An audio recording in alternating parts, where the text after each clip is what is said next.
सा टॉपिक कर रहे थे मॉलिक्यूलर बेसिस ना।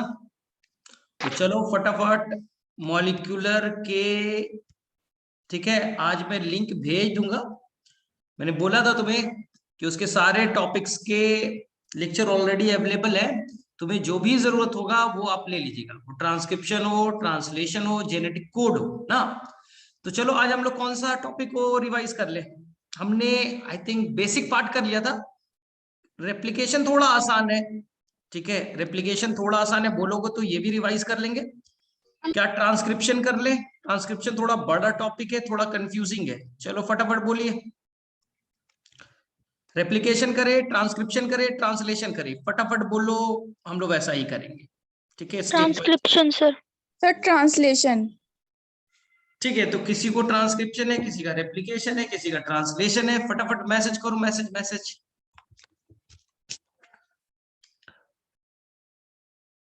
ठीक है, फटाफट सभी लोग मैसेज करो।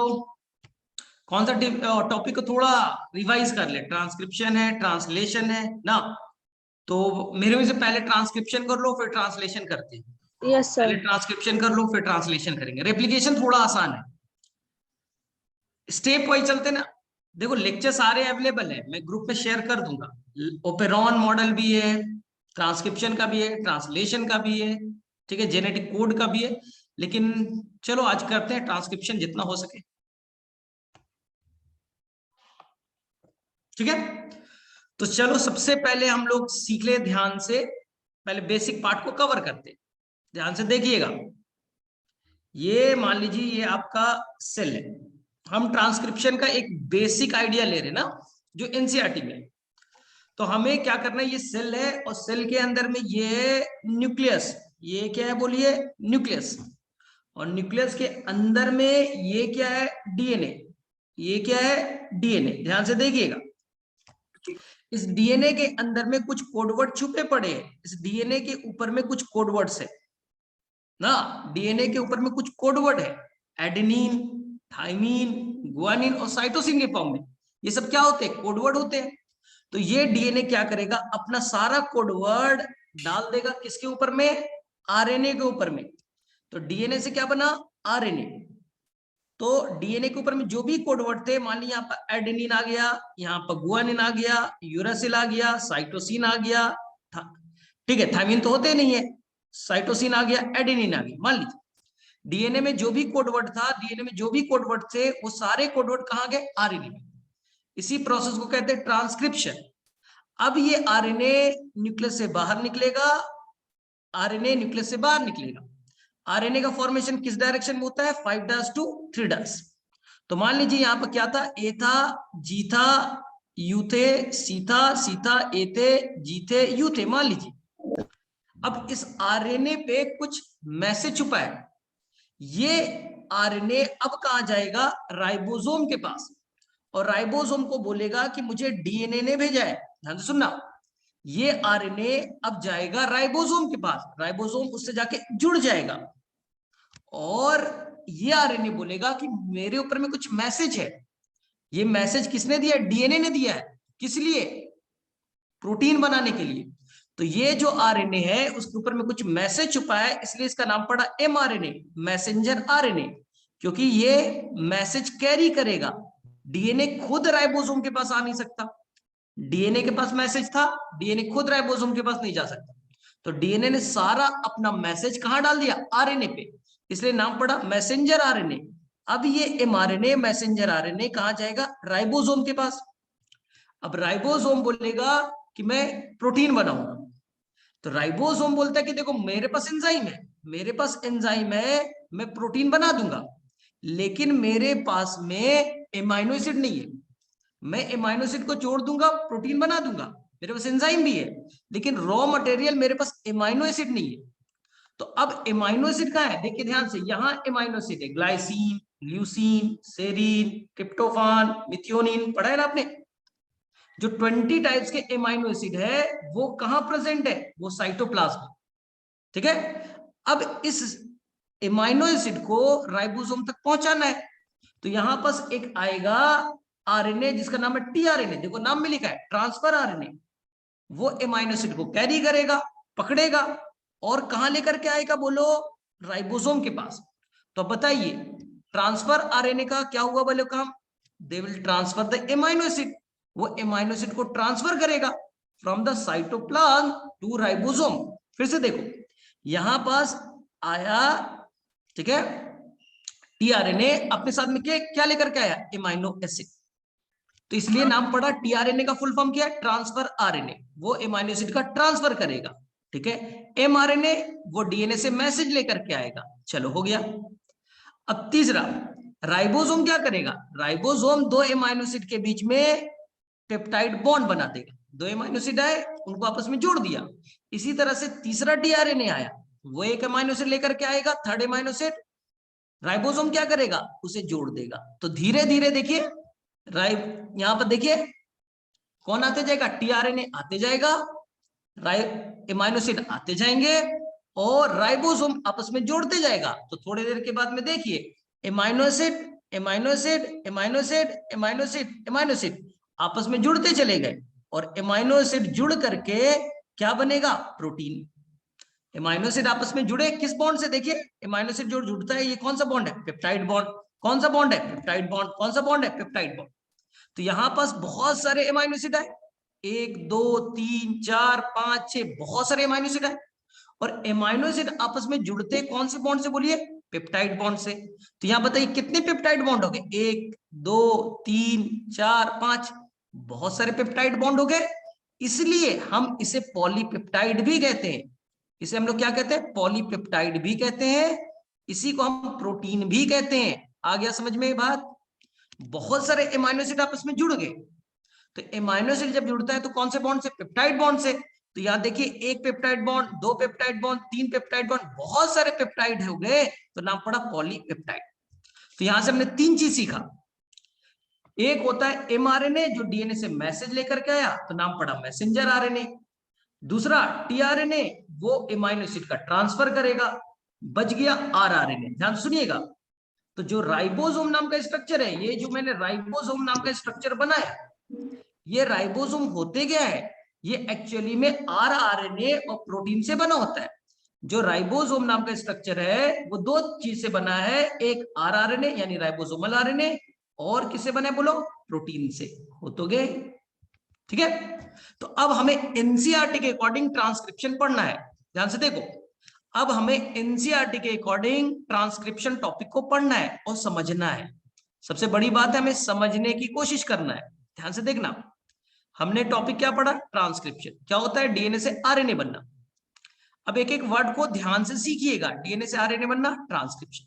सर कौन सा आरएनए, कोई भी आरएनए बने, एमआरएनए बने, आरआरएनए बने, टीआरएनए बने, कोई भी आरएनए बने उसे ट्रांसक्रिप्शन कहेंगे।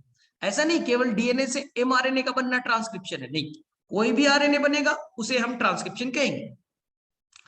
अब एनसीईआरटी के वर्ड्स को पढ़िए। एनसीईआरटी में लिखा है ये डीएनए है, ये देखिए ये डीएनए। एनसीईआरटी का पहला पैराग्राफ को पढ़ेंगे, ये डीएनए है, देखिए डबल स्ट्रैंडेड डीएनए। इस पूरे डीएनए का ट्रांसक्रिप्शन नहीं होगा, एनसीईआरटी का वर्ड है। अगर यहां पर रेप्लिकेशन होता, देखिए रेप्लिकेशन होता तो पूरा डीएनए खुल जाता, पूरे डीएनए खुल जाते और पूरे डीएनए का रेप्लिकेशन हो जाता। अनलाइक रेप्लिकेशन, रेप्लिकेशन में पूरा डीएनए का कॉपी बन जाता है, ऐसा नहीं होगा। ट्रांसक्रिप्शन में केवल कोई सेगमेंट, डीएनए का कोई छोटा सा सेगमेंट, केवल एक स्मॉल पार्ट ना, केवल उसी सेगमेंट का ट्रांसक्रिप्शन होगा, सभी का नहीं होगा। डीएनए के केवल छोटे से पार्ट का ही ट्रांसक्रिप्शन होगा, सारे पार्ट का ट्रांसक्रिप्शन नहीं होता। उसमें भी मान लीजिए डीएनए का ये छोटा सा पार्ट है, इसी पार्ट का ट्रांसक्रिप्शन होगा। डीएनए में दो स्ट्रैंड है, उसमें से केवल एक स्ट्रैंड का होगा।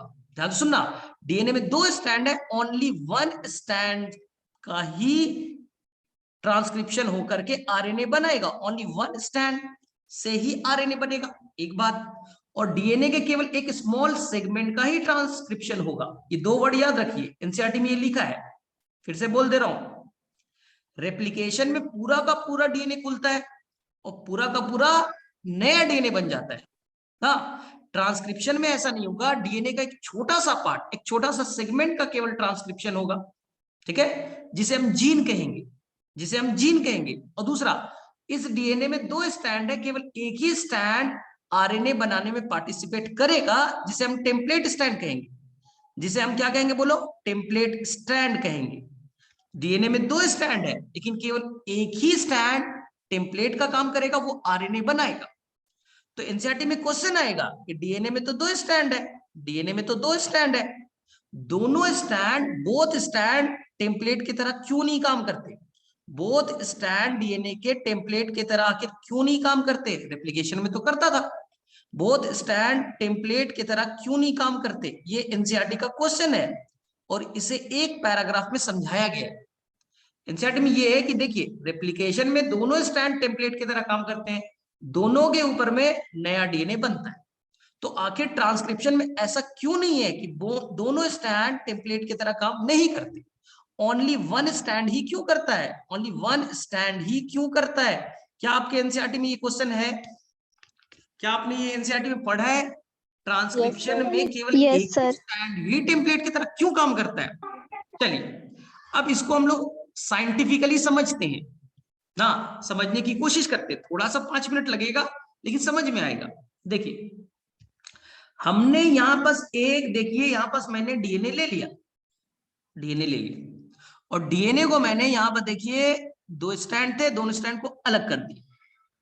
ये 5' to 3', ध्यान से सुनिएगा और समझिएगा। 5 to 3', 3' to 5', ध्यान से सुनिए। और डीएनए के दोनों स्ट्रैंड ध्यान से देखिए, हमने हाइपोथेटिकल सीक्वेंस ले लिया, हमने हाइपोथेटिकल कुछ सीक्वेंस ले लिए, जैसे कि मैंने यहां पर ले लिया जी, यहां पर ले लिया सी, यहां पर ले लिया टी, यहां पर ले लिया ए, यहां पर ले लिया जी, यहां पर ले लिया ए, यहां पर टी और यहां पर सी। तभी हम समझ पाएंगे। मैं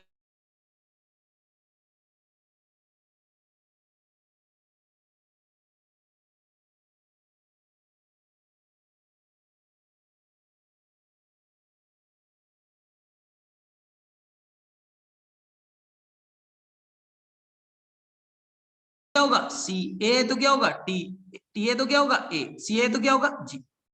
डीएनए डबल स्टैंडर्ड होता है।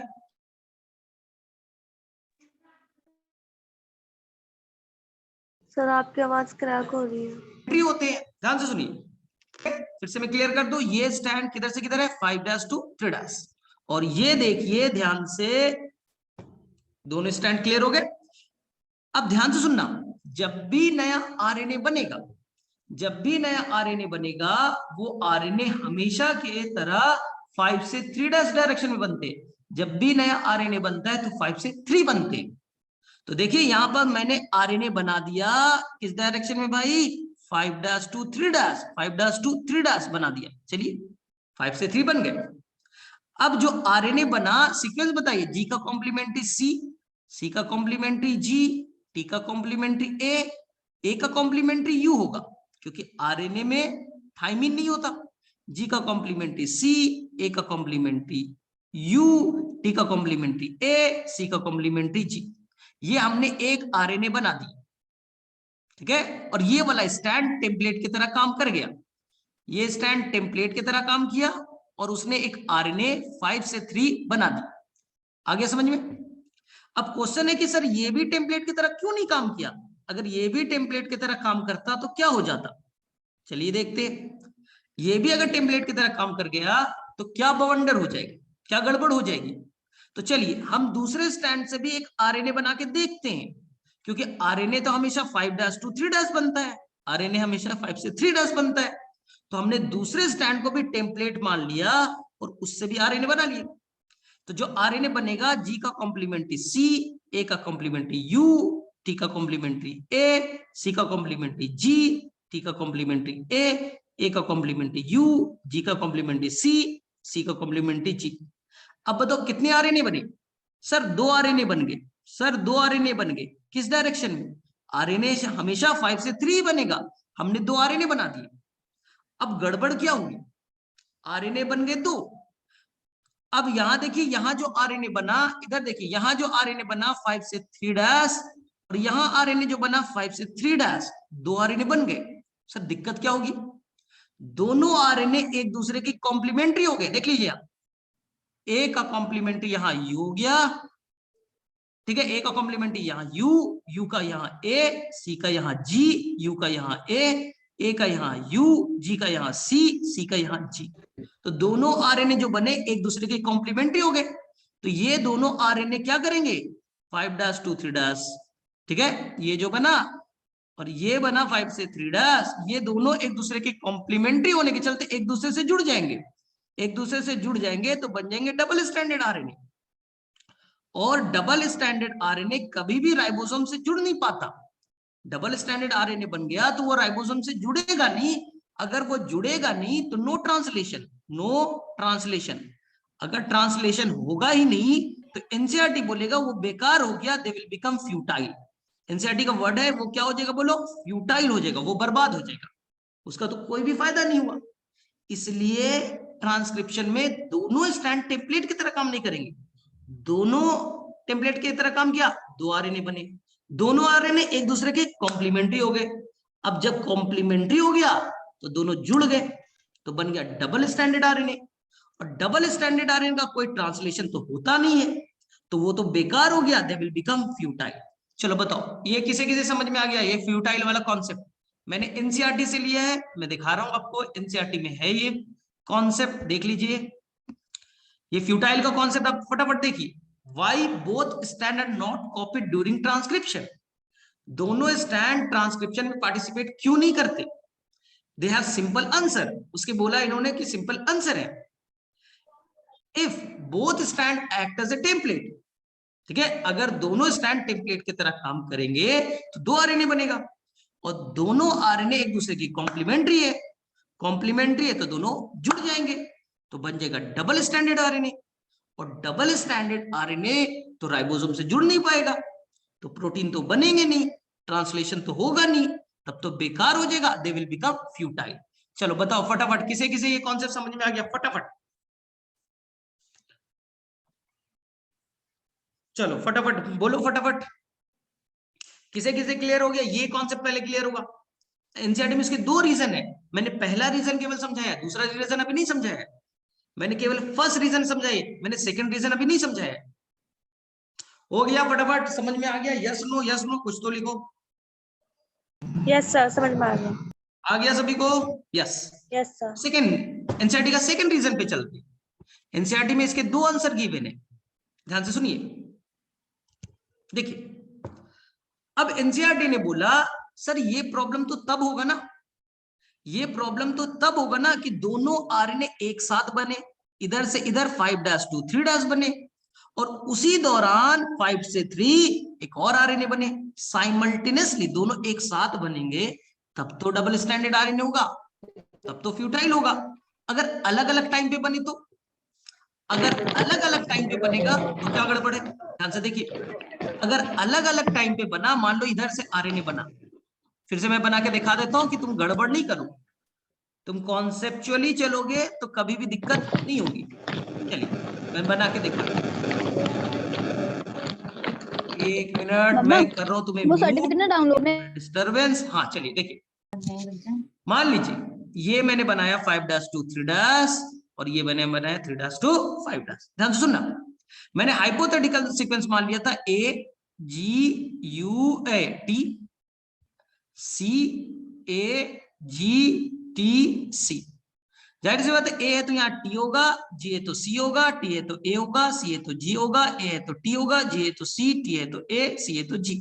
अब ध्यान से सुनना, अब दोनों स्टैंड बोलेगा अलग अलग टाइम पे आरएनए बनेंगे, एक टाइम पे नहीं बनाएंगे, ना तो तब डबल स्टैंडर्ड हो जाएगा। हम देखो अभी एक आरएनए बनाया 5' 3', बोले ठीक है, ए का कॉम्प्लीमेंट यू, जी का सी, टी का ए, सी का जी, ए का यू, जी का सी, टी का ए, सी का जी, बन गया ना। अब ये आरएनए निकला, ध्यान से देखो, ये आरएनए निकला 5' 3' कौन सा बना, पढ़िए, यू था, सी थे, ए था, जी था, यू था, सी था, ए था, जी था, ये आरएनए बने, और ये राइबोसोम से जाके जुड़ जाएगा। अब राइबोसोम क्या करेगा, एमाइनो एसिड को जोड़ेगा, और मान लो यहां पास UCA है, GCUC है, AG है, तो मान लो यहां पर बन गए ग्लाइसिन, ल्यूसीन, सेरीन। क्यों? क्योंकि हमें मालूम है कि तीन न्यूक्लियोटाइड आपस में एक कोडॉन बनाते हैं, तो एक एमाइनो एसिड, एक एमाइनो एसिड, एक एमाइनो एसिड ऐसे बन जाएगा और एमाइनो एसिड का चेन बनके प्रोटीन तैयार। अब ध्यान से सुनना, अब बारी है दूसरे आरएनए की। ये आरएनए 5' 3' बना, तो बताइए सीक्वेंस, जी का सी, ए का यू, सी का जी, टी का ए, जी का सी, ए का यू, सी का जी, टी का ए। अब बताओ इससे जो आरएनए बना, ध्यान से सुनना, इससे जो आरएनए बना 5' 3' देखो क्या बना, सी you ji A, C you जी ए। तो यहां देखिए ना, यहां पास जो जेनेटिक कोड है, हाँ, जो 3 न्यूक्लियोटाइड के सीक्वेंस को एक कोडॉन कहते हैं। तो यहां देखिए ये तो अलग है, सीयूजी है, एसीयू है, जीए है, ये तो अलग अलग है। तो यहां से तो अलग अलग एमाइनो एसिड बनेंगे, तो अलग अलग एमाइनो एसिड जुड़ेंगे, तो यहां तो प्रोटीन अलग तरह का बनेगा। तो इस वाले से तो अलग तरह का प्रोटीन बना, इस वाले से तो अलग तरह का प्रोटीन बना। एक ही जीन है, उससे तो 2 अलग अलग प्रोटीन बन रहे हैं। इससे मान लीजिए प्रोटीन नंबर 1 बना, इससे मान लो प्रोटीन नंबर 2 बना, तो एक ही जीन 2 अलग अलग प्रोटीन बनाने लगेगा, जिससे कि जेनेटिक कॉम्प्लेक्सिटी और इंक्रीज हो जाएगी। ध्यान से सुनना, एनसीईआरटी में लिखा है कि 2 अलग अलग तरह के प्रोटीन बनते हैं, जिससे हमारा सिस्टम और कॉम्प्लेक्स हो जाएगा। इसलिए शायद, ध्यान से सुनना, इसलिए शायद इन्होंने डिसाइड किया कि केवल एक स्टैंड को ही हम टेम्पलेट मानेंगे, एक ही टेम्पलेट से आरएनए बनेगा, दूसरे वाले से हम आरएनए नहीं बनाएंगे। अगर दूसरे वाला भी आरएनए बनाया तो उसमें तो सीक्वेंस अलग अलग होगा, और सीक्वेंस अलग होगा तो प्रोटीन अलग बनेंगे, यहां से प्रोटीन अलग बनेगा। तो एक ही जीन 2 अलग अलग प्रोटीन बनाएगा, तो हमारे सिस्टम, जेनेटिक्स का जो सिस्टम है और कॉम्प्लेक्स हो जाएगा। शायद इसलिए दोनों स्टैंड टेम्पलेट की तरफ बिहेव नहीं करते। अब बताओ यहां तक क्लियरिटी है? अब दोनों वर्ड एनसीईआरटी के क्लियर हो गए, देख लीजिए ध्यान से। अब पूरा ये को पढ़ लीजिए, आप पूरे पैराग्राफ को पढ़ने की कोशिश कीजिए, ठीक है? मैं हूं, पढ़ रहा हूं ध्यान से। Why both strands not copied, transcription में दोनों स्टैंड के ऊपर में आरएनए की कॉपी क्यों नहीं बनते during transcription? Has the simple answer, उसके 2 आंसर दिए एनसीईआरटी। फर्स्ट, पहला, if both strand act as template, दोनों टेम्पलेट की तरह काम करेगा, they will code for RNA molecule, उससे 2 आरएनए बनेंगे विद डिफरेंट सीक्वेंस, दोनों का सीक्वेंस अलग अलग होगा, ठीक है? एंड इन टर्न, इसके बदले में दे कोड फॉर प्रोटीन, अगर सीक्वेंस अलग अलग होगा, the sequence of amino acid in the protein would be different, जिससे कि एमाइनो एसिड का जो सीक्वेंस होगा वो अलग हो जाएगा, जिससे कि प्रोटीन अलग बन जाएंगे। Hence, one segment of the DNA would be coding for 2 different protein. इसलिए एक डीएनए, एक ही डीएनए, एक ही डीएनए है, एक ही डीएनए 2 अलग अलग तरह के प्रोटीन बनाने लगेंगे, वो भी different. This would complicate the genetic information transfer machinery, जिससे कि हमारे अंदर का जो जेनेटिक का सिस्टम है ना, कॉम्प्लेक्सिटी है, वो इंक्रीज हो जाएगी। Second answer, second, the 2 RNA molecule, अगर दोनों आरएनए मॉलिक्यूल एक साथ बनते हैं, प्रोड्यूस साइमल्टेनियसली, एक साथ बनते हैं, वुड बी कॉम्प्लीमेंट्री, एक दूसरे के कॉम्प्लीमेंट्री होंगे to each other, hence would form a double stranded RNA, जिससे डबल स्टैंडर्ड आरएनए बनेगा। This would prevent RNA from being translated, जिससे ट्रांसलेशन हो नहीं पाएगा, and into protein, and exercise of transcription, जो हमने ट्रांसक्रिप्शन किया, वुड बिकम ए फ्यूटाइल, वो तो बेकार चला जाएगा। तो ये मेरे से अब सभी को क्लियर है? यस नो में आंसर देना। चलिए, क्या मुझे फिर से रिपीट करने की जरूरत है? नहीं, ठीक है। अब बोलो फटाफट, क्लियर है सभी को? इसलिए डीएनए का एक ही स्टैंड टेम्पलेट की तरह काम करेगा, दोनों किए तो गड़बड़ हो जाएगा। चलो, मेरे में से अब किसी को रिपीट करने की जरूरत है? यस नो बोलो फटाफट, मैसेज करो। आ गया सभी को समझ में? बोलो बोलो बोलो फटाफट, अब तो रिपीट करने की जरूरत नहीं है।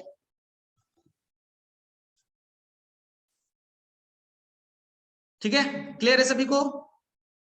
चलिए, अब चलिए एनसीईआरटी का एक क्वेश्चन फिर से बनाए, ध्यान से देखिए, एनसीईआरटी का एक क्वेश्चन फिर से बनाए। ठीक है, चलिए एनसीईआरटी के क्वेश्चन फिर से सॉल्व करते हैं। देखिए सभी लोग मैसेज करो, जिसे नहीं आ रहा है कोशिश तो करो, बोलोगे वापस से रिपीट कर दूंगा, बोलोगे तब तो। चलिए ध्यान से सुनना। तो सर हम टेम्पलेट किसे कहेंगे, कोडिंग किसे कहेंगे, प्रमोटर किसे कहेंगे, इसमें बड़ा कंफ्यूजन है। तो ध्यान से सुनिएगा, मैंने फिर से आपको एक चांस और दे रहा हूं कॉन्सेप्ट को बिल्डअप करने के लिए, एक चांस और दे रहा हूं कॉन्सेप्ट को बिल्डअप करने के लिए। ध्यान से देखिएगा, इधर देखिए, ये हुआ 5' to 3', ये हो गया 3' to 5'। फिर से एक बार चांस दे रहे हैं, कॉन्सेप्ट बिल्डअप कीजिएगा, नया चीज सीख रहे, पुराना वाला नहीं है, नया चीज सीखेंगे। सर इसे आप टेम्पलेट बोलिए, चलिए भाई आपकी मर्जी, इसे मैं टेम्पलेट बोलता हूं। क्यों? क्योंकि इसके ऊपर में आरएनए बनेगा, इसके ऊपर में आरएनए बनेगा, इसलिए टेम्पलेट है।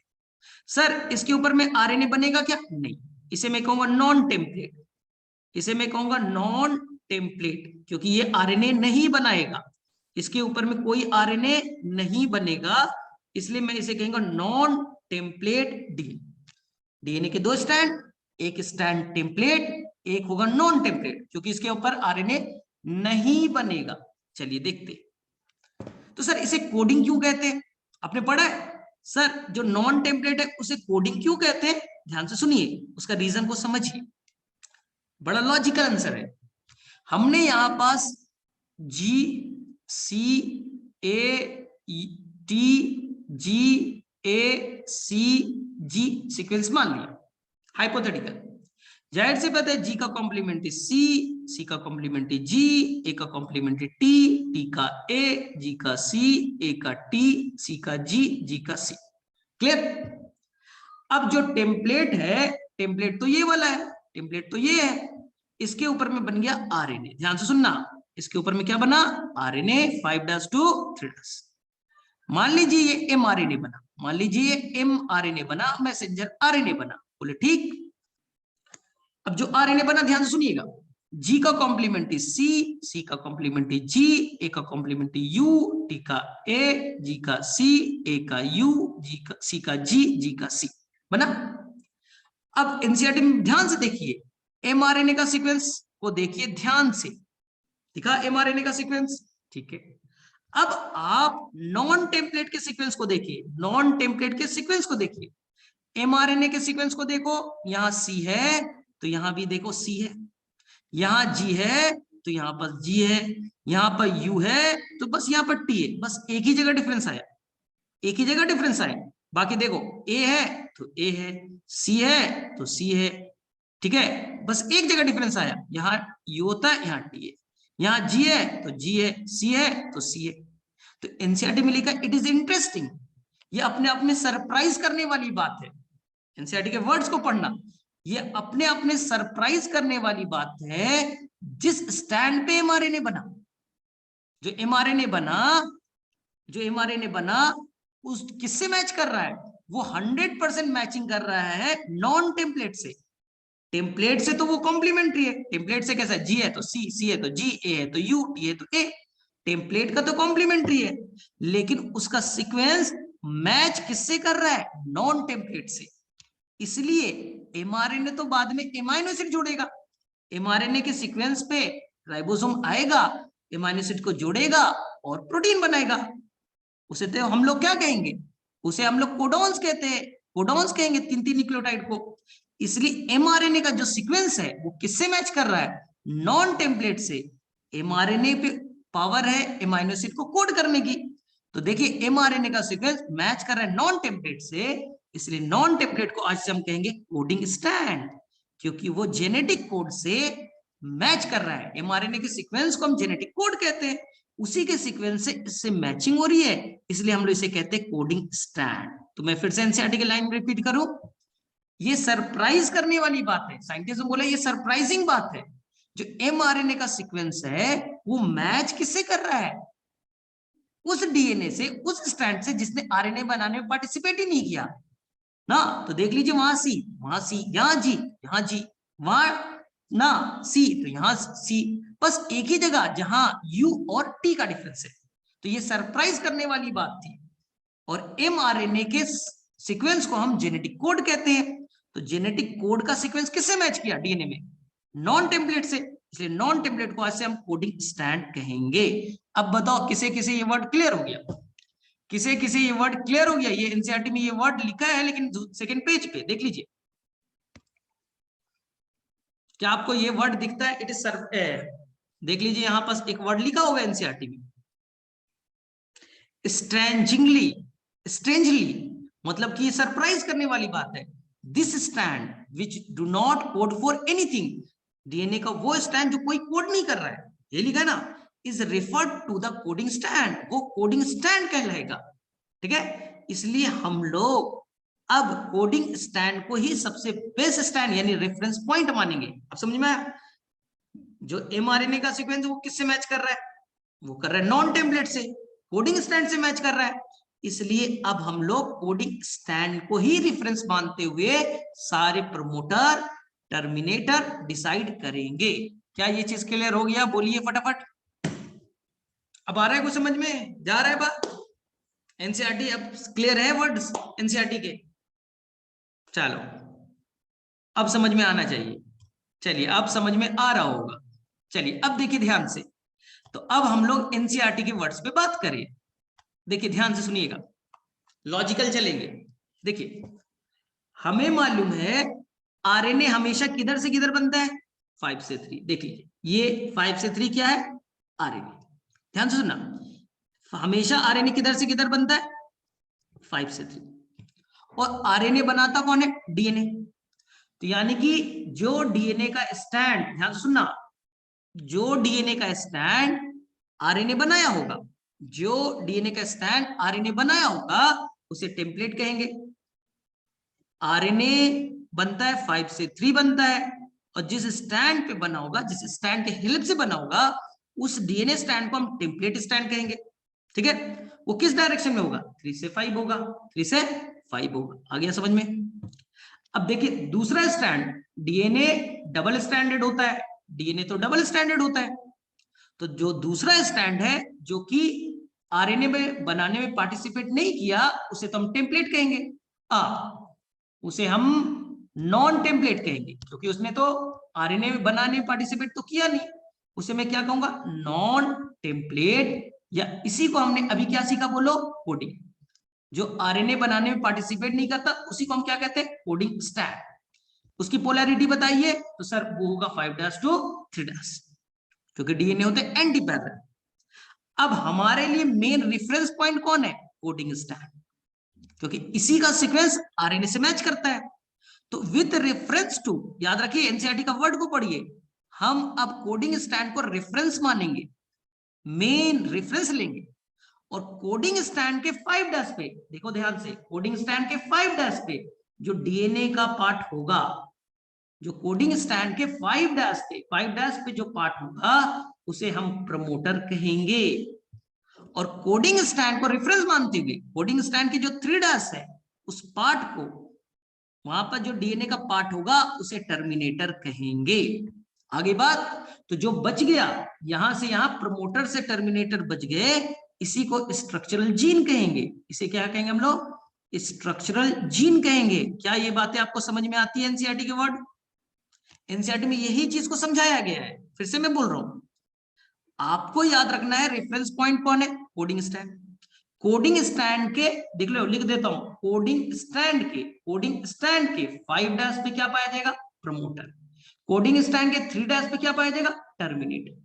अगर तुम ये बोलते हो कि टेम्पलेट स्टैंड के, अगर तुम ये बोलते हो कि टेम्पलेट स्टैंड के 3' पे प्रमोटर है, तो गलत हो जाएगा। अगर तुम ये बोलते हो कि टेम्पलेट स्टैंड के 5' पे टर्मिनेटर है, तो गलत हो जाएगा, क्योंकि हमारा रेफरेंस स्टैंड कौन है? कोडिंग स्टैंड है। ये मैं नहीं कह रहा, आपकी एनसीईआरटी में ये वर्ड लिखा गया है। क्या मुझे वापस से रिपीट करने की जरूरत है? क्या समझ में आ गया? मैसेज करो। क्या आपको प्रमोटर का पोजीशन, टर्मिनेटर का पोजीशन समझ में आ गया, या मुझे वापस से रिपीट करना है? क्योंकि हमारा रेफरेंस पॉइंट कोडिंग स्टैंड है। कोडिंग स्टैंड के 5' पे प्रमोटर, 3' पे टर्मिनेटर होगा। अगर आप बोलते हो टेम्पलेट के 3' पे प्रमोटर है, तो गलत हो जाएगा।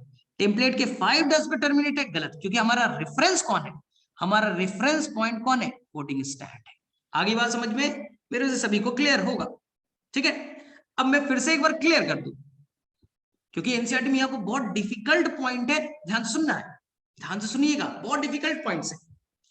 तो मैं फिर से ये चीज क्लियर कर दूं कि आपने बनाया था RNA 5' to 3', आपने mRNA बनाया 5 से 3', ठीक है। RNA जिसके ऊपर बनेगा उस DNA को हम टेम्पलेट कहेंगे, जिसके ऊपर में RNA बनता है उसे टेम्पलेट स्टैंड कहते हैं। तो टेम्पलेट स्टैंड कैसा होगा, 3' to 5', क्योंकि कॉम्प्लीमेंट्री का रूल भी समझ में आपको आता है, 5 से 3 mRNA है तो कोडिंग क्या होगा, टेम्पलेट क्या होगा, 3 से 5। और टेम्पलेट, चलिए टेम्पलेट हो गया, कोडिंग हो गई, तो ये हो गया कोडिंग, हो गया टेम्पलेट। अब क्या मैंने बोला, कोडिंग को रेफरेंस मानिए, ठीक है। एक मिनट, यहां पर मैंने उल्टा लिखा, 5' to 3', हाँ, कोडिंग को रेफरेंस मानिए। तो यहां पास आप 5' पे क्या होगा, प्रमोटर, 3' पे क्या हो गया, टर्मिनेटर। अब मैं नया चीज बता रहा हूं, मैं नया चीज बता रहा हूं, ध्यान से सुनना। एनसीईआरटी में लिखा है कि आप ऐसे भी मान सकते हो, आप इस तरह से भी मान सकते हो कि प्रमोटर के, ध्यान सुनना, एनसीईआरटी में लिखा है ऑल्सो, हम एक और रेफरेंस ले सकते हैं। हम अगर प्रमोटर को देखें, हमने यहां पर प्रमोटर देखा, पी देखा, प्रमोटर, प्रमोटर से जो स्टैंड 5 से 3 की तरफ जा रहा है, प्रमोटर से जो स्टैंड 5 से 3 की तरफ जा रहा है उसे आप कोडिंग कह सकते हो, ये एनसीईआरटी में लिखा है। फिर से बोल रहा हूं, आप एक और रेफरेंस मान सकते हैं ट्रांसक्रिप्शन यूनिट समझने के लिए। अब प्रमोटर को रेफरेंस मानिए इस बार, और जो स्टैंड 5 से 3 जा रहा है उसे कोडिंग कहिए, और जो प्रमोटर से 3 से 5 की तरफ जा रहा है उसे आप टेम्पलेट कहिए। आ गई, विथ रिस्पेक्ट टू प्रमोटर 5 से 3 जो जाएगा कोडिंग होगा, यानी ये कोडिंग है और ये टेम्पलेट है।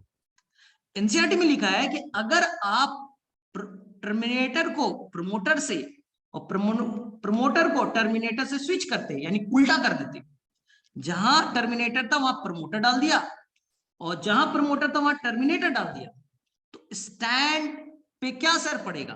तो बोलिएगा ठीक है, प्रमोटर यहां लिखता हूं, प्रमोटर से जो 5 से 3 जाएगा, प्रमोटर से, या प्रमोटर तो यहां है, जो 5 से 3 जाएगा वो हो जाएगा अब कोडिंग, और जो प्रमोटर से 3 से 5 जाएगा वो हो जाएगा टेम्पलेट। तो एनसीईआरटी में ये क्वेश्चन पूछा गया है कि अगर हम प्रमोटर और टर्मिनेटर को एक दूसरे से स्विच कर दे, चेंज कर दे, तो स्टैंड पे क्या असर पड़ेगा। बोलिएगा स्टैंड भी रिवर्स हो जाएगा, जो टेम्पलेट था कोडिंग हो जाएगा और कोडिंग वाला टेम्पलेट में कन्वर्ट हो जाएगा। ये एनसीईआरटी में क्वेश्चन पूछा गया है, क्या आपको समझ में आ गया या वापस से रिपीट करना है। क्या ये वाला क्वेश्चन आपको एनसीईआरटी में समझ में आ गया, फटाफट बोलिए। क्या ये क्वेश्चन आपको समझ में आ गया, रिपीट करना है, बोलो फटाफट। अगर प्रमोटर और टर्मिनेटर को एक दूसरे से स्विच कर दे तो इस पे क्या असर पड़ेगा, बोलो फटाफट, सभी लोग मैसेज करो, मैसेज कीजिए, मैसेज मैसेज मैसेज।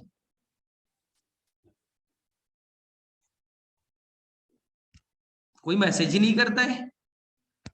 एक का पारुल का रिपीट, एक सिंपल, मैंने बोला ये आपका ट्रांसक्रिप्शन यूनिट है, 5' to 3', ये है 3' to 5',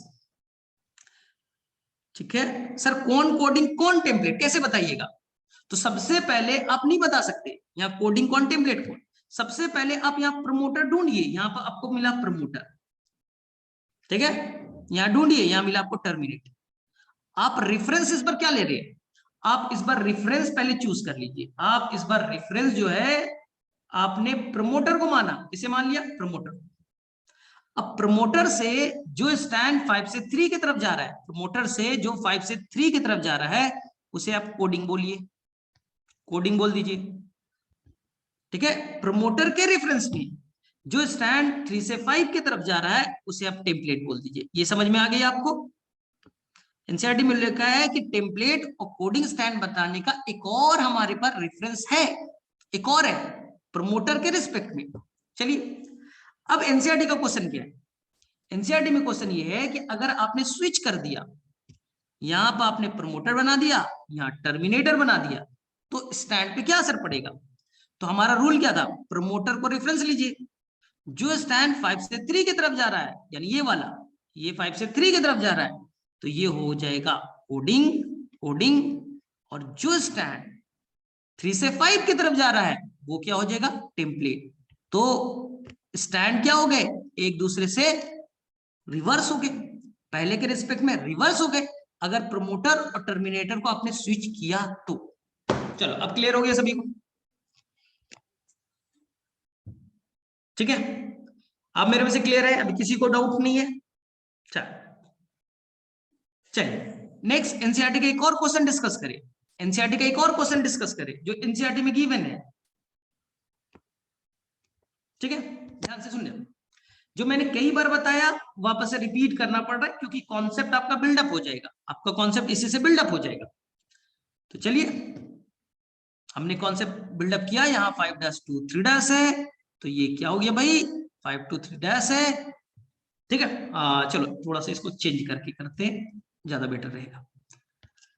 एनसीईआरटी का एक और क्वेश्चन डिस्कस करते हैं, ये 5-2 3 और ये 3-2 5।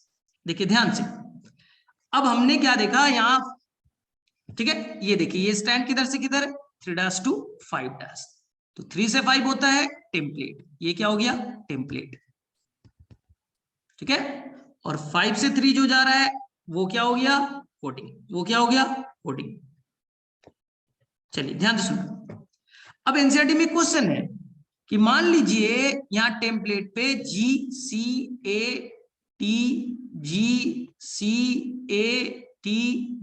गिवन है, ठीक है, ये गिवन है, तो जाहिर सी बात यहाँ C होगा, यहाँ G होंगे, यहाँ T होगा, यहाँ A होगा, यहाँ C होगा, यहाँ G होगा, T होगा, A होगा, C होगा।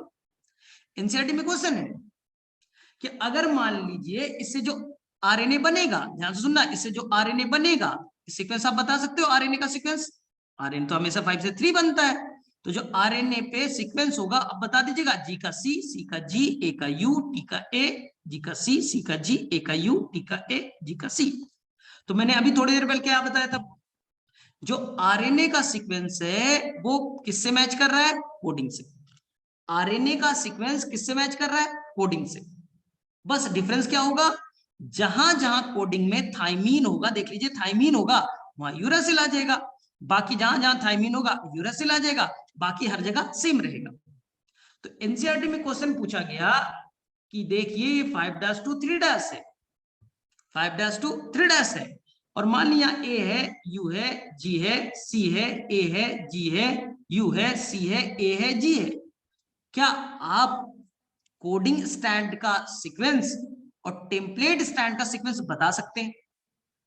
यहां पर एमआरएनए का सीक्वेंस गिवन है, तो क्या आप कोडिंग स्टैंड का सीक्वेंस और टेम्पलेट का सीक्वेंस बता सकते हैं? आप बोलिएगा बहुत आसान है, एमआरएनए का सीक्वेंस अगर हमें मालूम है सर, तो कोडिंग स्टैंड जो कि 5-2 3 होगा वो 100% सेम होगा, बस जहां जहां पर सर यूरासिल है वहां थाइमीन लिख दीजिएगा, यूरासिल की जगह थाइमीन लिख दीजिएगा, बाकी तो सब जगह सेम होगा, क्योंकि दोनों आइडेंटिकल होते हैं, दोनों सेम होते हैं, बस यूरासिल और यहां पर ध्यान रखिएगा, एक हो गया।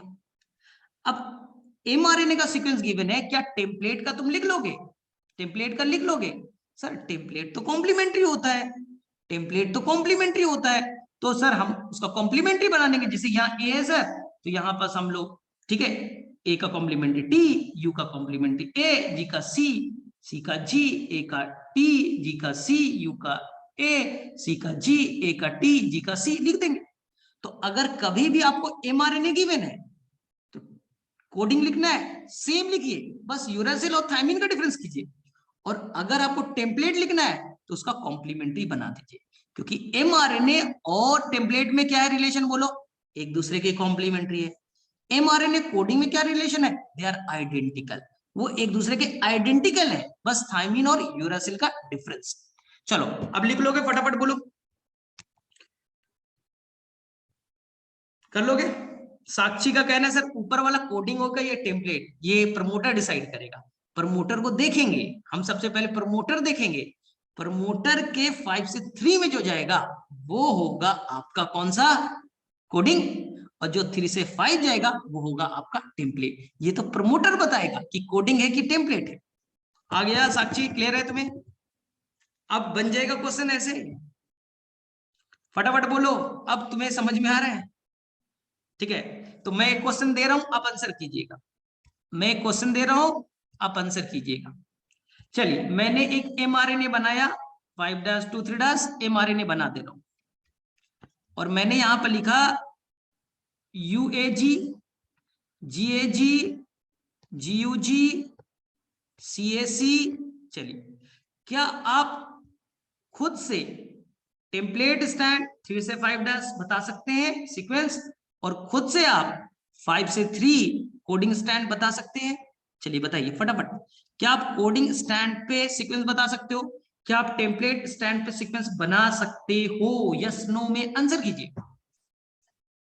अगर मैंने mRNA का सीक्वेंस दे दिया है तो आप खुद से क्या कोडिंग स्टैंड का सीक्वेंस बता दोगे? क्या आप टेम्पलेट स्टैंड का सीक्वेंस बता दोगे? Yes no?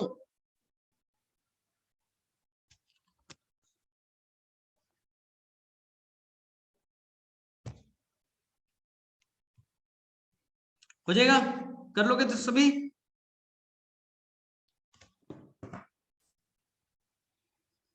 कर लीजिएगा सभी लोग।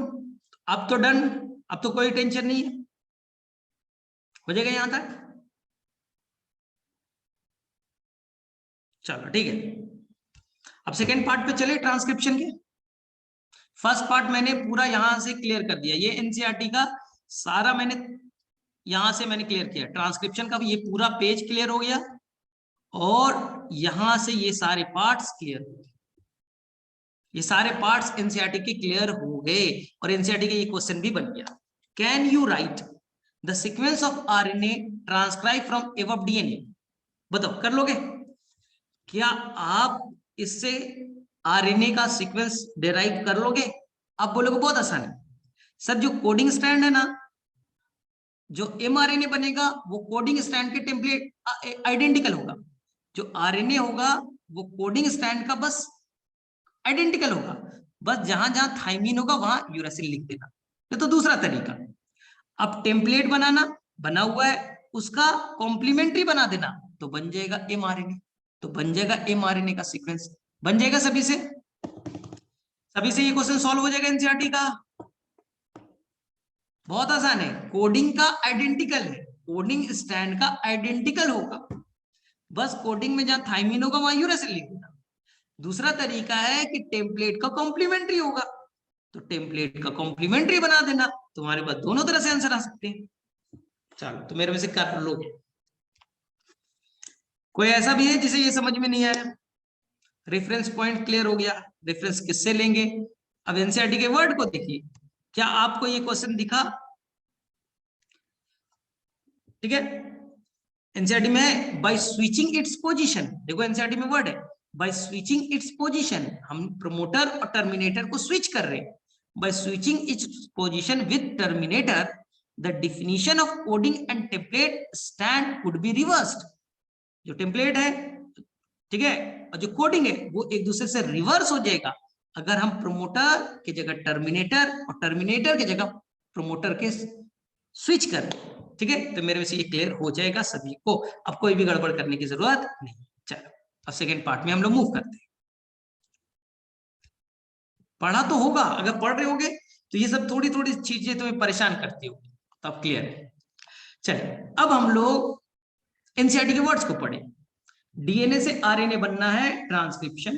डीएनए से आरएनए बनना है, ट्रांसक्रिप्शन। प्रोकैरियोट्स में पढ़ना है, और यहां डीएनए से आरएनए बनना है, डीएनए से आरएनए बनना है कहां भाई? ट्रांसक्रिप्शन, यूकैरियोट्स में। अब एनसीईआरटी के वर्ड्स को पढ़िए। डीएनए से आरएनए बनना है प्रोकैरियोट्स में, एंजाइम का नाम आरएनए पॉलीमरेज। आरएनए पॉलीमरेज, कितने तरह के आरएनए पॉलीमरेज? वन टाइप, बस एक तरह का, एक तरह का आरएनए पॉलीमरेज है, कुछ नाम नहीं है, बस आरएनए पॉलीमरेज नाम है। इसका नाम क्या है? RNA polymerase. ये आरएनए पॉलीमरेज आरआरएनए भी बना देगा, एमआरएनए भी बना देगा, और टीआरएनए भी बना देगा। कोई दिक्कत? प्रोकैरियोट्स में आरएनए पॉलीमरेज एक तरह का होगा, बस आरएनए पॉलीमरेज होगा। वही आरआरएनए बना देगा, वही एमआरएनए, वही टीआरएनए। यूकैरियोट्स में एनसीईआरटी के वर्ड्स को पढ़िए। एटलीस्ट एनसीईआरटी जब पढ़ोगे तो एक वर्ड आएगा, यूकैरियोट में at least 3 types of RNA polymerase. NCERT का वर्ड होगा at least 3 types of RNA polymerase, यानी मिनिमम 3 तरह के आरएनए पॉलीमरेज तो होंगे, उससे ज्यादा हो सकते हैं। सर कहां और कैसे? तो फिलहाल के लिए आरएनए पॉलीमरेज 3 तरह के, पॉलीमरेज 1, पॉलीमरेज 2, पॉलीमरेज 2 और आरएनए पॉलीमरेज 3। आरएनए पॉलीमरेज 3 मैं एक ट्रिक्स दे रहा हूं, शायद ये याद रह जाए। यूकैरियोट्स में आरएनए पॉलीमरेज कितने तरह के? एटलीस्ट 3 तरह के। अब याद रखिए RMT, RMT RNA polymerase 1 rRNA बनेगा, राइबोसोमल आरएनए बनेगा। आरएनए पॉलीमरेज 2 मैसेंजर आरएनए बनेगा। आरएनए पॉलीमरेज 3 ट्रांसफर आरएनए बनेगा। आरएमटी अगर याद है तो काम चल जाएगा, ध्यान से सुनना। तो आरएनए पॉलीमरेज 1 आरआरएनए बनेगा, ribosomal RNA. RNA polymerase 2 mRNA बनेगा, एमआरएनए बनेगा, क्योंकि यहां पहले एचएनआरएनए बनते हैं, याद आ रहा है आपको? यूकैरियोट में पहले एचएनआरएनए बनता है, फिर उसी के अंदर कुछ प्रोसेसिंग होकर के एमआरएनए बनता है। तो हम डायरेक्टली बोले तो आरएनए पॉलीमरेज 2 एचएनआरएनए बनेगा, फिर प्रोसेसिंग करके एमआरएनए बन जाता है। और लास्ट है आरएनए पॉलीमरेज 3 जो कि टीआरएनए बनाएगा। ये तो सिंपल आंसर हो गया। फिर एनसीईआरटी में लिखा है एसएनआरएनए भी बनाएगा, स्मॉल न्यूक्लियर आरएनए। टीआरएनए के अलावा स्मॉल न्यूक्लियर आरएनए भी बनाएगा। लेकिन एक जगह तुम गड़बड़ करोगे, ध्यान से सुनना, एक्सेप्शन पे बात कर रहे। जितने भी आरआरएनए हैं 28SO, 5.8SO और 18SO, जितने तरह के आरआरएनए हैं वो आरएनए पॉलीमरेज 1 बनाएगा। 28SO, 5.8O, 18O, 8 वाले, जिसमें 8 वर्ड आएगा, 5.8, 28, 18, 8 वर्ड आएगा, वो सभी आरएनए पॉलीमरेज 1 बनाएगा। लेकिन जो 5S आरआरएनए है वो आरएनए पॉलीमरेज 3 बनाएगा। ये शायद आपने एनसीईआरटी में पढ़ा होगा, अब याद नहीं है तो मुझे नहीं मालूम, लेकिन शायद आपने एनसीईआरटी में ये वर्ड पढ़ा होगा। जितने भी आरआरएनए 28, 5.8, 18, ये सभी आरएनए पॉलीमरेज 1 ही बनाएगा, लेकिन 5S आरआरएनए पॉलीमरेज 3 बनाएगा। ये एक्सेप्शन, ये क्या है? एक्सेप्शन है। तो याद रहेगा आपको, कर लोगे? ठीक है। एक बच्ची बोल रही है सर 3 टाइप्स के आरएनए पॉलीमरेज होते हैं। नहीं, एनसीईआरटी में लिखा एटलीस्ट 3 टाइप्स के। सर क्यों? इस चीज को समझते हैं, एनसीईआरटी के ये वर्ड्स को समझते हैं। देखो, ये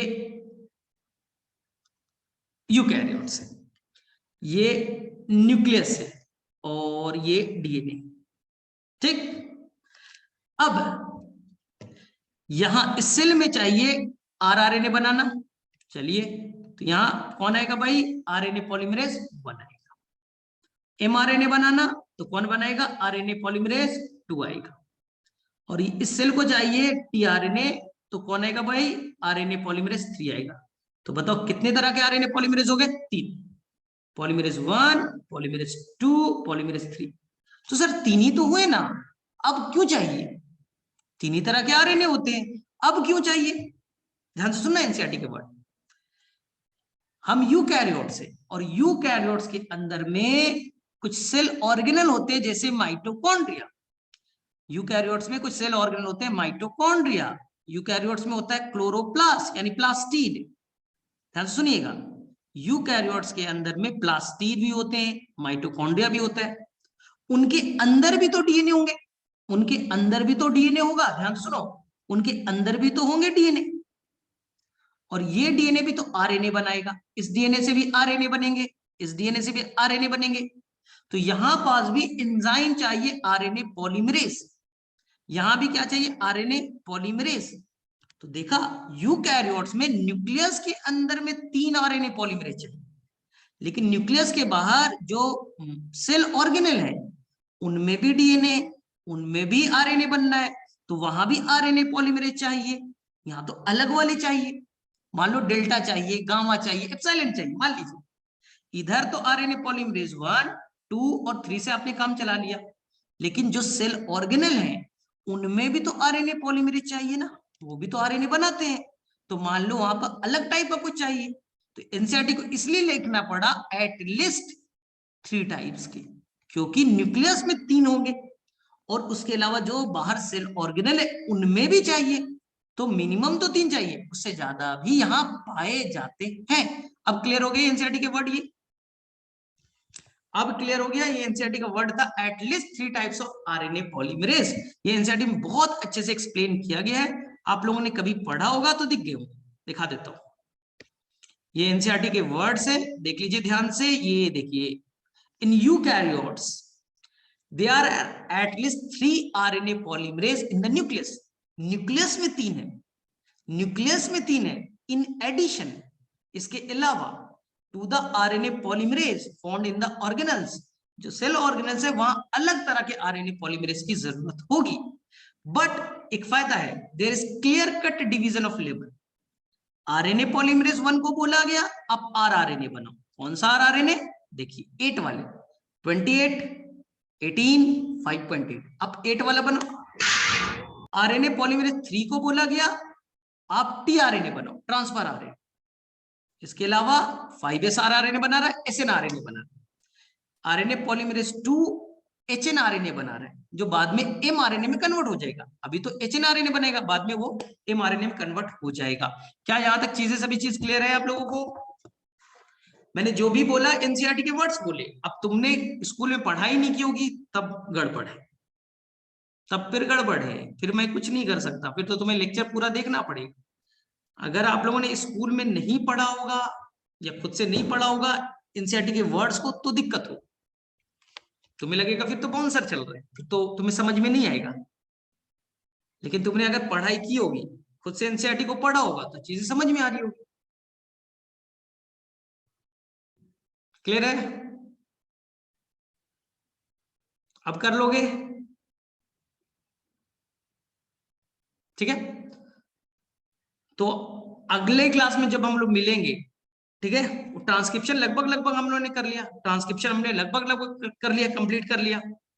तो अब जो डाउट होगा वो मुझे व्हाट्सएप पे भेज देना, ठीक है? मुझे पता चल जाएगा अभी भी क्या प्रॉब्लम है, क्योंकि अभी भी बच्चे ऐसे भी हो सकते हैं उनको पता ही नहीं चल रहा है कि डीएनए के ट्रांसक्रिप्शन में दोनों स्टैंड क्यों यूज होते हैं।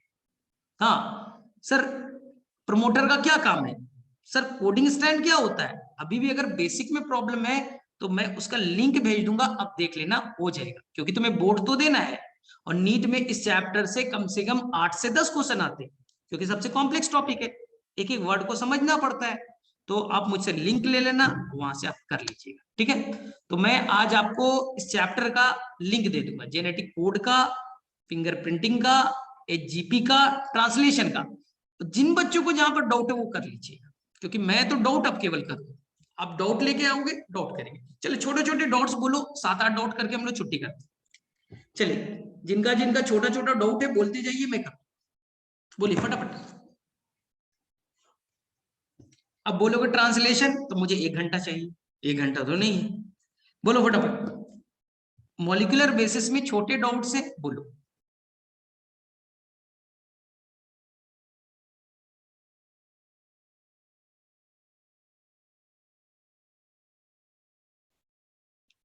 है किसी का डाउट? मॉलिक्यूलर बेसिस में कोई डाउट्स हैं किसी को? बोलो।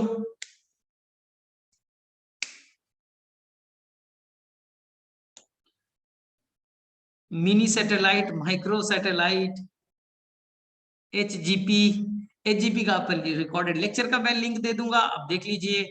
जेनेटिक कोड का लेक्चर दे दूंगा, अब देख लीजिए। मैम बताएगी, टेस्ट का टाइमिंग मैम बता देगी, तो उसमें कोई टेंशन नहीं, मैम डिसाइड करेगी टाइम। क्लास खत्म हो जाए फिर मैं उस बारे में बात करते हैं। ठीक है sir. DNA in chromosome also replicate semi conservatively. हाँ, वहां पास हमारे जो डीएनए है, हमारे यू कैन हमारे जो डीएनए है उसके अंदर हिस्टोन प्रोटीन है, वो हिस्टोन प्रोटीन हट जाएगा तो सारे क्रोमोसोम के डीएनए बाहर निकल जाएंगे। अब वही डीएनए रेप्लिकेट कर लेगा, तो हमारे जो क्रोमोसोम है उसके अंदर में मेनली कौन है? डीएनए है। और डीएनए पूरी तरह से stone protein, non stone protein सभी को हटा देगा, और आराम से डीएनए के 2 कॉपी बन जाएंगे, उसमें कोई भी इश्यू नहीं।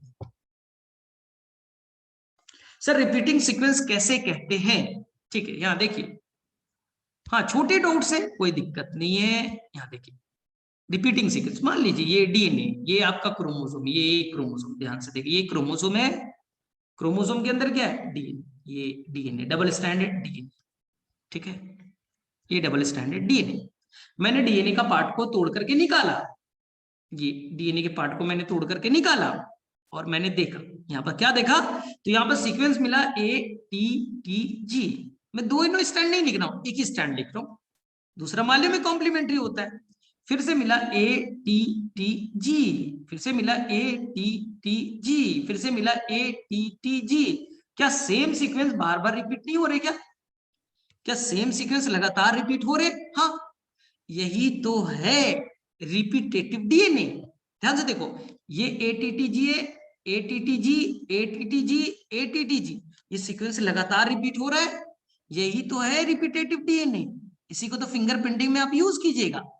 अब मुझे बताइए ATTG कितने बार लिखा गया है? काउंट कीजिए, ATTG 1 बार, 2 बार, 3 बार, 4 बार। कितने बार है बोलो? 4 बार। तो ATTG रिपीटेशन कितने बार कर रहा है? 4 बार। तो यही हो गया VNTR का नंबर हो गया 4, जो रिपीटेशन है वो 4 बार है। मान लो कोई ऐसा बच्चा है ATTG उसमें 10 बार हो रहा है, तो VNTR का नंबर हो जाएगा 10। मान लो शाहरुख खान है, ATTG उसके पास भी है और उसके अंदर में ये है 200 बार, तो बताइए VNTR का नंबर शाहरुख खान में कितने हो गए? 200। मान लो नरेंद्र मोदी जी, आपके प्राइम मिनिस्टर, हमारे प्राइम मिनिस्टर नरेंद्र मोदी जी, ठीक है, ATTG है 150 टाइम्स, 150 टाइम्स, तो यहाँ पर VNTR का नंबर 150 हो जाएगा, ठीक है। तो यही, इसी से हम फिंगरप्रिंटिंग डिसाइड करते हैं। हाँ, तो पूरा का पूरा एक लेक्चर होगा, आप लिंक में दे दूंगा, अब देखिएगा तो पूरा क्लियर होगा, क्योंकि ये टॉपिक 1 घंटे का है। आपको लगता है 2 मिनट में बता दे, तो 2 मिनट में तो मुश्किल चीज है, तो अब पूरा कॉन्सेप्ट गेन करने के लिए लेक्चर देखना पड़ेगा, ठीक है। हाँ, पॉलीमॉर्फिज्म, अब मैं बता रहा हूं, ये बताओ ATTG शाहरुख खान में 200 बार है, ठीक है, तुम्हारे अंदर में 120 बार है, मेरे अंदर में 10 बार है, सलमान खान में 30 बार है, विराट कोहली में 15 बार है, अनुष्का शर्मा में 30 बार है। तो ये सीक्वेंस हर इंसान में अलग अलग है या सेम है?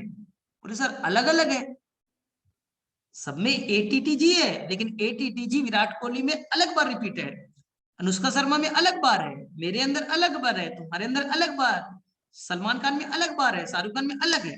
तो हमारे डीएनए में वेरिएशन हुआ ना, मेरा डीएनए तुमसे अलग हुआ ना, शाहरुख खान से तो अलग हुआ, ठीक है, विराट कोहली से अलग हुआ, अनुष्का शर्मा से अलग हुआ, तो मेरा डीएनए अलग तो है, तुम्हारा डीएनए अलग है, तो यही तो हुआ पॉलीमॉर्फिज्म, हमारे डीएनए में डिफरेंस का आना, पॉलीमॉर्फिज्म।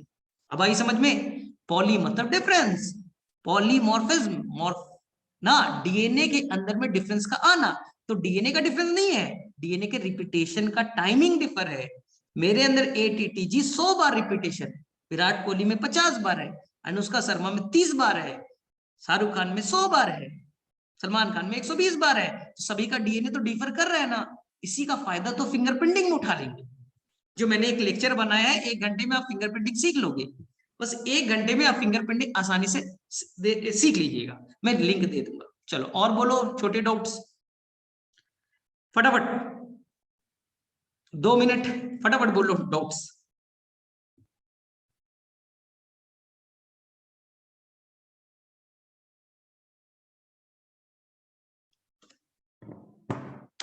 है किसी को डाउट?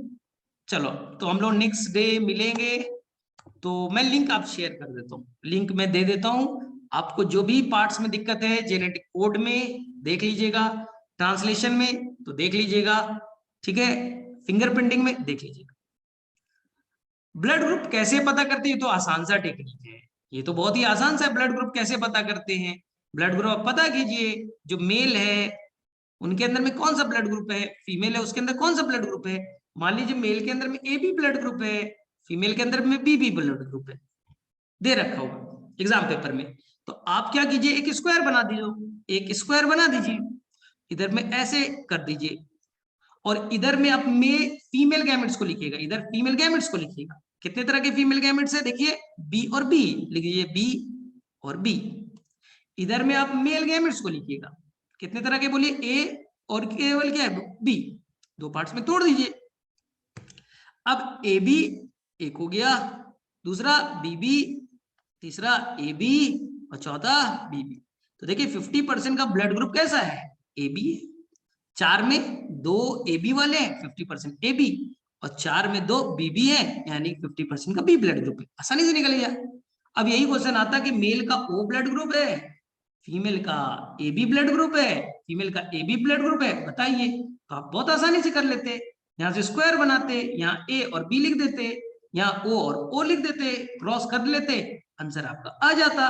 जैसा भी क्वेश्चन आएगा आप करके देखिए, बन जाएंगे, आसान होते। अच्छा, deoxy ribo nucleic acid triphosphate का डुअल नेचर, हाँ ये अच्छा क्वेश्चन है, ये अच्छा क्वेश्चन है, जिसने भी पूछा है अच्छा क्वेश्चन है। हाँ माइन्यूटली पढ़िए एनसीईआरटी को, छोटी छोटी चीजों को। देखिए ये है शुगर डीऑक्सीराइबोस, ठीक है, और ये है एडेनिन, मान लीजिए एडेनिन, तो एडेनिन प्लस शुगर क्या हो गया, एडिनोसाइन।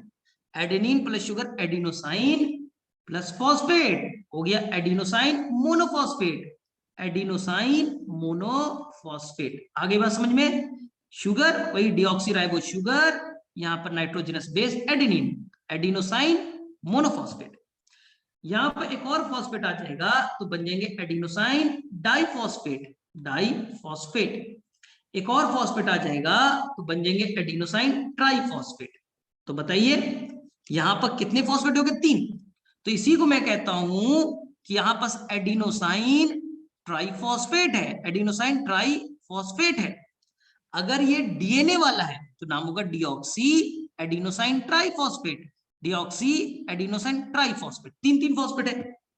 एनसीईआरटी में लिखा है एडिनो, इसी तरह से डीऑक्सी गुआनोसाइन ट्राइफॉस्फेट होगा, इसी तरह से डीऑक्सी साइटिडीन ट्राइफॉस्फेट होंगे, डीऑक्सी थाइमिडीन ट्राइफॉस्फेट होगा। तो जो भी न्यूक्लियोटाइड होते वो किस होंगे, वो न्यूक्लियोसाइड ट्राइफॉस्फेट में होंगे। सभी के सभी जो न्यूक्लियोसाइड है वो ट्राइफॉस्फेट में है, मोनोफॉस्फेट नहीं, डाइफॉस्फेट नहीं, ट्राइफॉस्फेट में। तो एक वर्ड आएगा एनटीपीज, न्यूक्लियोसाइड ट्राइफॉस्फेट। सर क्यों, और एनसीईआरटी में लिखा है डुअल नेचर का है, एनसीईआरटी में लिखता है डुअल एक्टिविटी है, डुअल। इसका मतलब क्या है सर, ध्यान से देखिए, रेप्लिकेशन के दौरान क्या होगा, ध्यान से सुनना, कॉन्सेप्चुअल पार्ट है। यहां पर मान लीजिए एडेनिन है, गुआनिन है, साइटोसिन है, थाइमिन है। आपको नया डीएनए बनाना है तो एडेनिन का पार्टनर कौन होगा, थाइमिन, थाइमिन होगा ना। लेकिन सोचो क्या थाइमिन होगा, नहीं सर, थाइमिन का न्यूक्लियोटाइड होगा, थाइमिन केवल थोड़ी होगा, हम डीएनए में तो न्यूक्लियोटाइड होता है, आप तो केवल सर टी लिख रहे हो, टी तो केवल नाइट्रोजनस बेस है, न्यूक्लियोटाइड होगा ना सर। हाँ, जैसे जी का मैंने सी तो न्यूक्लियोटाइड के फॉर्म में होगा ना, केवल साइटोसिन थोड़ी होगा। तो देखिए ध्यान से सुनना, जो मैं बोलूंगा यहां पर ध्यान से सुनना, जो अब मैं बोलूंगा ध्यान से सुनिएगा। एडेनिन का पार्टनर बनेगा थाइमिन नाम का न्यूक्लियोटाइड, तो यहां पास आएगा मान लो थाइमिडीन ट्राइफॉस्फेट, थाइमिडीन ट्राइफॉस्फेट। अब थाइमिडीन ट्राइफॉस्फेट क्या होगा, टूटेगा और बनेगा थाइमिडीन मोनोफॉस्फेट। क्या बनेगा, थाइमिडीन मोनोफॉस्फेट। यही मोनोफॉस्फेट, थाइमिडीन मोनोफॉस्फेट यहां आ जाएगा। आ गया सर, बच गए 2 फॉस्फेट्स हो, वो तो ट्राइफॉस्फेट थे ना सर, आपने तो थाइमिडीन मोनोफॉस्फेट बोला। तो जो फॉस्फेट बने, जो 2 फॉस्फेट निकले, यही फॉस्फेट जब टूटेगा, ये फॉस्फेट फॉस्फेट के बीच जो बॉन्ड है वो टूटेगा, तो इसी से देगा एनर्जी। क्या देगा, एनर्जी। इसी एनर्जी से पॉलीमराइजेशन होगा। जैसे जी का पार्टनर बनना है सी, तो यहाँ पर भाई एनर्जी कौन देगा, न्यूक्लियोटाइड को जोड़ने वाला कोई एनर्जी तो चाहिए ना, डीएनए का रेप्लिकेशन कराना है, उसके लिए एनर्जी चाहिए, एनर्जी कौन लाके देगा। तो बोलेंगे ये जो न्यूक्लियोसाइड ट्राइफॉस्फेट आया था वो टूटेगा, एक तो मोनोफॉस्फेट दे दिया, इसे सबस्ट्रेट की तरह यूज कर लो, सबस्ट्रेट की तरह यूज कर लो, और जो ये फॉस्फेट वाला टूटेगा एनर्जी देगा, तो डबल फायदा नहीं हो गया। जैसे यहां आया adenosine triphosphate, deoxy adenosine triphosphate, ये टूटेगा तो बनेगा डिऑक्सी एडिनोसाइन मोनोफॉस्फेट। मोनोफॉस्फेट तो यहां पास आ गया भाई क्या, यहाँ पर टी है तो यहाँ एडिनोसाइन मोनोफॉस्फेट आ गया, सबस्ट्रेट की तरह यूज हो गया। और दूसरा, इसके जो फॉस्फेट बचे थे दो फॉस्फेट, वो टूटेंगे तो क्या देंगे, एनर्जी। तो हमें डबल फायदा मिला इससे, इस डिऑक्सी एडिनोसाइन ट्राइफॉस्फेट से डबल फायदा हो गया। एक तो सबस्ट्रेट भी मिल गया और दूसरा मुझे एनर्जी भी मिल गई। तो इसलिए लिखा है कि यहाँ पास ट्राइफॉस्फेट का डुअल पर्पस है, एक एनर्जी भी दे देगा और डीएनए के रेप्लिकेशन में जो सबस्ट्रेट चाहिए वो भी दे देगा। तो शायद समझ में आ गया होगा। आया किसी को समझ में? बोलो, किसी को समझ में आया या ऊपर से चली गई? जो एनसीईआरटी में लिखा deoxy ribo nucleotide nucleoside triphosphate, अब समझ में आया? उसके डुअल रोल है, वो टूटेगा तो एनर्जी भी देगा, पॉलीमराइजेशन में एनर्जी यूज हो गया, टूटेगा तो वो मोनोफॉस्फेट देगा, उसी को हम लोग सबस्ट्रेट की तरह यूज कर लेंगे। एनसीईआरटी में यही तो लिखा है। तो अब एनसीईआरटी के वर्ड्स को पढ़िए, ये चैप्टर के बिना आप डॉक्टर नहीं बन सकते, तो एनसीईआरटी के वर्ड्स को पढ़ने की कोशिश कीजिए ना, इससे आएंगे 8 से 10 क्वेश्चन। सबसे इंपॉर्टेंट है, ये समझ में नहीं आया तो बायोटेक में बहुत दिक्कत होगी। चलो ठीक है, तो हम लोग यहाँ पर एंड करते हैं। ठीक है, तो मैम अभी हैं, मैम तुम्हें बता देंगी। बाकी हम लोग शायद कल डाउट तो नहीं होगा, कल के तुम्हारे टेस्ट है, फिर हम लोग नेक्स्ट डे मिलेंगे तो आगे डिस्कस करेंगे। ठीक है बच्चों, सबसे पहले तो फीडबैक फॉर्म फिलअप कर देना, मैंने ग्रुप में मैं शेयर कर देती हूँ व्हाट्सएप ग्रुप में। फिर आते हैं नेक्स्ट टॉपिक पे, जो आप लोग का क्वेश्चन है कल का एग्जाम का टाइमिंग क्या है। तो एग्जाम का टाइमिंग है बच्चों 10 से 12 बजे का। सबको मेरी आवाज आ रही है ना? हेलो? हाँ मैम आ रही है, मैंने म्यूट किया। ओके ओके, हाँ सॉरी। तो 10 से 12 बजे का टाइमिंग है। आपको व्हाट्सएप उस ग्रुप में लिंक मिल जाएगा, ये ऑनलाइन टेस्ट होगा, ठीक है, और आपको 2 घंटे के बाद ही सबमिट करना है। जो बच्चे बाई एनी चांस 10 से 12 बजे के बीच में एग्जाम नहीं दे पाएंगे, उनके लिए हमने 2 और स्लॉट रखी है। एक है 2 से 4 और दूसरा है 6 से 8 बजे। ठीक है। और कुछ किसी को पूछना है तो एक और चीज बता देती हूँ, आपको 60 क्वेश्चंस वहाँ पे होंगे क्वेश्चन पेपर में, और ईच क्वेश्चन कैरीज 4 मार्क्स। अगर आप सही जवाब देते हो तो आपको 4 मार्क्स मिलेंगे, और अगर एक गलत जवाब के लिए -1 होगा। ठीक है, तो बी केयरफुल। टाइमिंग में आप लोग कोशिश करो 10 से 12 बजे के बीच ही करें, ठीक है, ये एग्जाम, क्योंकि तभी सबसे ज्यादा लोग I think हो जाएंगे। हाँ, नेगेटिव मार्किंग होगी बच्चों, जैसे कि मैंने कहा, एक गलत जवाब के लिए -1। और किसी को कोई और सवाल है? टेस्ट टाइम खत्म होने पे कि सबमिट करना है? हाँ हाँ हाँ, 2 घंटे में, 2 घंटे का ड्यूरेशन है आपका, उसके बाद ही होगा। फिजिक्स की क्लासेस होगी। सो ये एक नेक्स्ट अनाउंसमेंट है हमारा, कि जैसे कि आप लोग ज्यादातर लोगों ने प्रेफर किया था 21 से वो लोग मतलब बोर्ड्स के लिए ध्यान देंगे, तो उनके लिए अभी के लिए हम लोग क्लासेस मतलब स्टॉप करते हैं। आफ्टर बोर्ड्स आप लोग की क्लासेस फिर से स्टार्ट हो जाएगी। ठीक है। दिया, क्या किस चीज की टाइमिंग पूछ रहे हो एग्जाम की? ओके, एग्जाम की टाइमिंग है मैंने जैसे बताया 10 से 12 बजे कल सुबह। नहीं, 11 से 1 नहीं, 10 से 12। ठीक है, किसी का और कोई सवाल है? तो जो लोग इनकेस 10 से 12 अवेलेबल नहीं हो पाएंगे, वो 2 से 4 बजे की स्लॉट में या फिर 6 से 8 बजे की स्लॉट में एग्जाम दे सकते हैं। क्वेश्चंस की मॉड्यूल हाँ आप लोगों के साथ प्रोवाइड कर दिया जाएगा टाइम। अभी तो आई थिंक आप लोग फिलहाल बोर्ड्स में ध्यान दे लो, तो उसके लिए 12 बजे से पहले, हाँ, आपका अगर कंप्लीट हो जाता है तो you can submit it by. और किसी को कोई सवाल?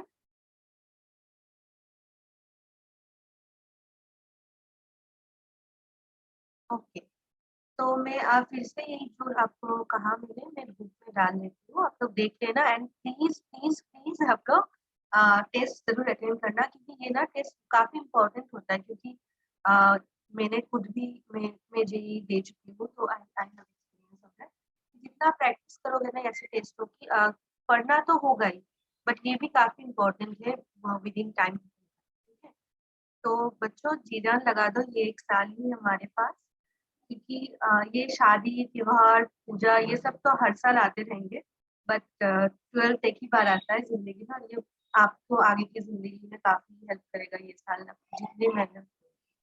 ठीक है, चलो तो फिर आज के लिए बाय बाय। मैं आप लोगों को डिटेल्स शेयर कर दूंगी, और कल सुबह 10 बजे आप लोगों को एग्जाम का लिंक मिल जाएगा। ठीक है, अपने डिटेल्स जरा ध्यान से डालना, ठीक है, आपके नाम, जो स्टूडेंट आईडी जो भी मांगा गया है। ठीक है, ओके दिया, बाय बाय।